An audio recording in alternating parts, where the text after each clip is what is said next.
क्योंकि भारत की कला ये केवल मनोरंजन मात्र नहीं है। भारत की कला का उद्गम वहां से है जहां से प्रथम उद्गार ओंकार का उच्चारण हुआ। असुमुद्दीन डागर साहब को एक मैसूर में मैंने सुना, तो उन्होंने वो ध्रुपद साधना के बारे में वो बोल रहे थे कलाकारों से कि थोड़ा सा कुछ आ गया तो एकदम प्रकट प्रस्तुति, उसमें प्रोत्साहन तो मिलता ही है, तो उसके कारण फिर एक अभिमान बढ़ना ये जो दिखता है, तो ये उथलापन है, उसको छोड़ के कलाकार को साधना करनी पड़ती है। तो वो कह रहे थे मत कि षड्जय से साधना शुरू होती है तो आदमी अपने शरीर मन बुद्धि के परे पहला कदम रखता है, और जब निषाद तक पहुंच जाता है तो सृष्टि के मूल सत्य तक वो पहुंच जाता है, तभी उसका निषाद सिद्ध होता है। ये बात जो समझता है वो भारतीय कलाओं को समझता है, क्योंकि भारतीय कला रंजन मात्र नहीं है, वो अभिव्यक्ति है। वो हम कहते कलाकार की कृति, लेकिन वो अभिव्यक्ति है। इतनी सुंदर अभिव्यक्ति होने के बाद वास्तव में ये कृति वाला भाषण ये अत्यंत एक नीरस बात है। लेकिन अब जैसे कोरोना की मजबूरी में छोटी संख्या में हम कार्यक्रम कर रहे हैं, वैसे लोकाचार की मजबूरी में ऐसे भाषण ऐसे कार्यक्रमों में भी आपको सुनने पड़ते हैं, ये एक अलग बात है। लेकिन वो प्रस्तुति सब कुछ बोल जाती है। वो जो अंदर के सत्य की अभिव्यक्ति है, सत्य के शिवत्व की अभिव्यक्ति है, और वो सुंदर रूप में है, उसको कला कहते हैं। भारतीय कला का उद्देश्य यह सत्यम शिवम सुंदरम की ओर ले जाना, ये है। मनोरंजन से भी सुख होता है और उस अनुभूति से भी सुख होता है। पश्चिम ने रंजन के सुख को चुना, भौतिक सुख को चुना, और उसका अधूरापन तो सबको अनुभूत होता है।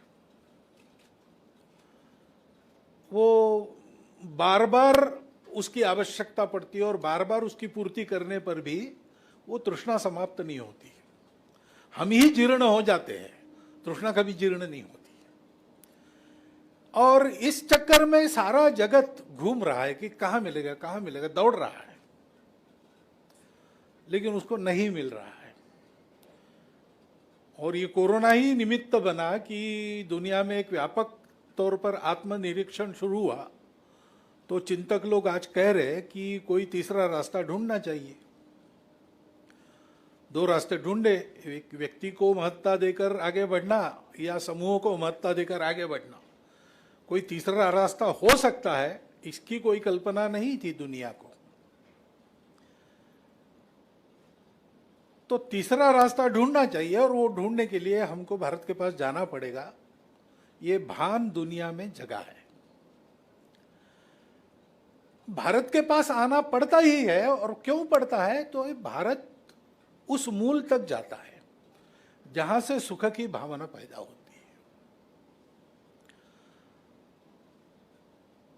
तो सुख की भावना जहां से पैदा होती, जहां उसका जन्म है, वहां तक जाने पर कभी न मिटने वाला और कभी न फीका पड़ने वाला सुख प्राप्त होता है। अन्यथा जो सुख मिलेगा वो तात्कालिक होगा, वो कभी तृप्ति, समाधान, संतोष नहीं देगा। वो बार बार उसकी लालसा पैदा होगी। और इसलिए रंजन की ओर पश्चिम जाती है तो वो गलत है, ये बात नहीं है, क्योंकि सुख की ओर सभी दौड़ते हैं। परमात्मा को भी सृष्टि की इच्छा क्यों हुई? मैं अकेला हूं, इसलिए ऊब गया हूं, तो मैं अनेक बनूं ताकि मेरा मन लगे। तो आखिर वो मन लगे, संतोष, सुख, समाधान, इसी के लिए सृष्टि की उत्पत्ति है। तो वो जो हो रहा है वो गलत नहीं है, लेकिन वो अधूरा जरूर है। और उस अधूरेपन को पूरा करने की जो एक कर्तव्यबद्धता है वो भारत की है। भगवान ने भारत को एक कर्तव्य सौंपा है, और कला उसी का संस्कार देती है, उसके लिए आवश्यक भाव जीवन में उत्पन्न करती है। तो भारतीय कला की उत्पत्ति में मनुष्य के रंजन से मनुष्य की चित्तवृत्तियां उल्लसित नहीं होती, अनियंत्रित तो बिल्कुल नहीं होती, उनको उल्लास के एक स्तर से शांति की ओर बढ़ाकर मनुष्य एक अपार शांति का अनुभव करता है। आपने अभी अनुभव किया होगा, वो जो प्रस्तुति हुई यहां पर, उसके बाद और कुछ होना चाहिए ऐसा हमको किसी को नहीं लगा होगा। होना है, तय है पहले से, इसलिए हम बैठे तो रहे। लेकिन इतना सुंदर सुनने के बाद और कुछ होना करना इसका मन नहीं लगता। यह एक भाव उत्पन्न होता है मन में, और चित्तवृत्तियां सारी सम हो जाती है, शांत हो जाती है। और ऐसा जब होता है और बाहर की चाह नहीं रहती और कुछ ये चाह मिट जाती है, तब आदमी सत्य तक पहुंचता है।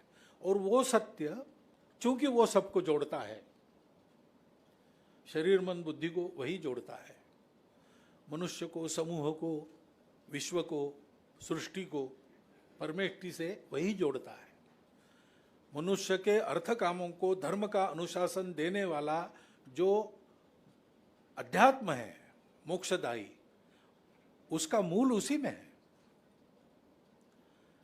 वो जोड़ने वाला होने के कारण वो अधूरेपन को दूर करके सुख को वास्तविक सुख की ओर ले जाता है। अब ये सारी दुनिया को देना, ये भारतवर्ष की थाती है, इसलिए भारतवर्ष के जीवन में जो कुछ बना है, भारत मूल से जो कुछ उभरा है, हमारे शास्त्र, हमारी तकनीकी, हमारे जीवन के बारे में समझ, हमारा तत्वज्ञान, हमारी कलाएं, सारी बातें इसी की पूर्ति करती है।